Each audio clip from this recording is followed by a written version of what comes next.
ஜல்லிக்கட்டுக்கு ஆதரவு கோரி விருதுநகரில் 4வது நாளாக நடைபெறும் போராட்டத்தில் மாணவர்களுடன் பெண்கள், குழந்தைகள், முதியோர் என அனைத்து தரப்பினரும் கலந்து கொண்டுள்ளனர். அதுகுறித்த தகவல்களை வழங்குகிறார் செய்தியாளர் கணேஷ்குமார்.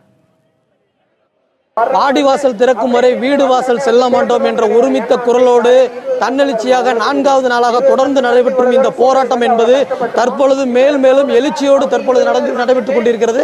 இந்த போராட்டத்தில் ஆயிரக்கணக்கான பள்ளி, கல்லூரி மாணவ மாணவிகள் ஒருங்கிணைந்து இந்த போராட்டத்தில் ஈடுபட்டு வர்றாங்க. அவர்களுக்கு ஆதரவாக இந்திய மருத்துவ அசோசியேஷனும் ஆதரவு தெரிவித்து இந்த போராட்டத்தில் தற்பொழுது ஈடுபட்டு வர்றாங்க. அது மட்டுமல்லாமல் வீட்டில் உள்ள பெண்கள், முதியவர்கள் என பல்வேறு தரப்பினரும் இந்த போராட்டத்திற்கு முழு ஆதரவு தெரிவித்து இந்த போராட்டத்தை வலுப்படுத்தும் ஒரு முயற்சியில் ஈடுபட்டு வர்றாங்க.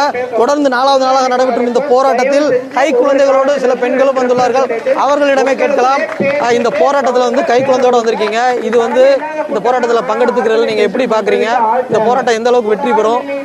இந்த போராட்டத்தில் ஈடுபட்டு இருக்கிற நீங்க எப்படி பாக்குறீங்க?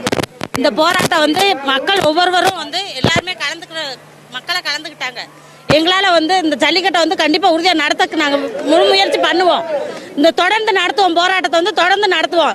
அவசர சட்டம் எங்களுக்கு வேண்டாம், நிரந்தர சட்டம் வேணும். அது வரைக்கும் நாங்க போராடுவோம். உறுதியா எங்க ஒத்துழைப்பு கண்டிப்பா எங்க ஒத்துழைப்பு கொண்டு வருவோம். எங்க குடும்பத்தோட நானும் என் பிள்ளைகள் கண்டிப்பா இருப்போம். எத்தனை நாள் நடந்தாலும் நாங்க இருப்போம், காத்து கிடப்போம். கண்டிப்பா வேணும், எங்களுக்கு நிரந்தர சட்டம் வேணும். ஜல்லிக்கட்டை எங்களுக்கு கண்டிப்பா நடத்தி ஆகணும்.